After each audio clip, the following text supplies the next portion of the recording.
right? So if both of us have our swords forward and we both endeavor to be strong, right? We both look to strengthen. Go ahead, strengthen, David. Right? Neither of us end up strong, and both of us end up overcommitted. Right? Did you feel that? You felt that? What did it feel like, David? I felt like I was committing forward and I couldn't do much. I was pushing too far this way. Yeah, you felt like in order to really get the strength, you had to push too far and too hard, but you couldn't stop. You felt like, and so what we call that's an example of fencing without feeling. And the word in the tradition that they've used to describe that is someone who's being a buffalo.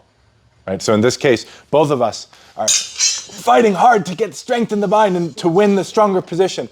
And what we're doing is we're being buffalo. Is that if we experience an instance of strengthening or weakening, we have to know how to work inside that instance of motion. Let's talk about motion real quick. So in our lexicon, motion means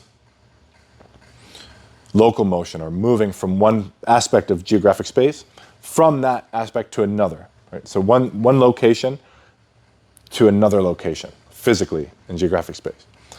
But there's another way we might think about motion that's more classical, something that maybe the authors in the tradition would have been more acquainted with. And that's the idea of motion as change.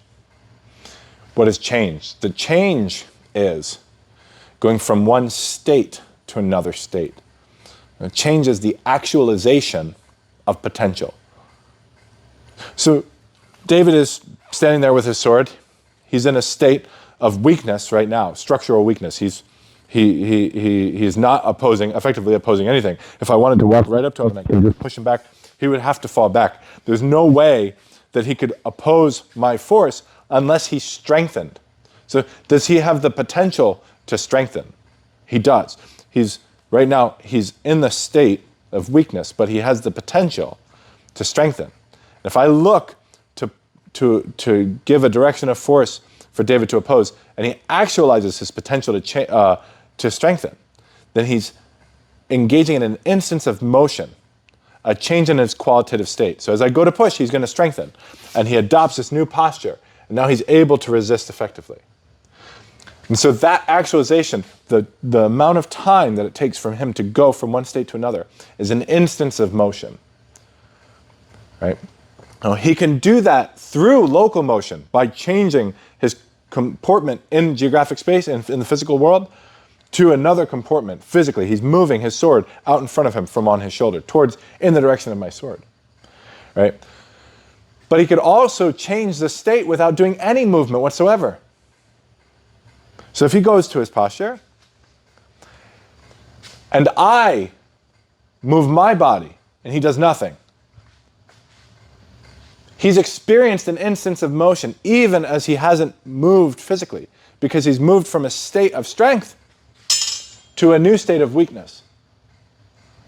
And so that was an instance of motion, right, that caused the actualization of a potential. Right now, he is strong. He's in a state of strength. He has a potential to be weak. If he does nothing and I engage in an instance of motion, he experiences that qualitative change. And so he's moved just the same as I have, even as he hasn't physically moved. So when we think of what it means to strengthen or to weaken, we think of that there's a change that's happening in the nature of the bind. Right? It can be initiated from the perspective of both parties. Both parties experience the change because the bind itself is made up from both of our structures, right? And so catching those moments is what the word indes, or inside, means. So we have strong and weak, and we know what it means to be strong and weak. And then we have inside. And what inside, or indes, means is capturing the instance of motion of my training partner. So in their strengthening or in their weakening, that I respond with the correct action. Thanks for watching Historical Fencing Channel content. If you'd like to learn more, check out our Patreon link in the description for detailed, one-on-one tailored instruction. And don't forget to like and subscribe.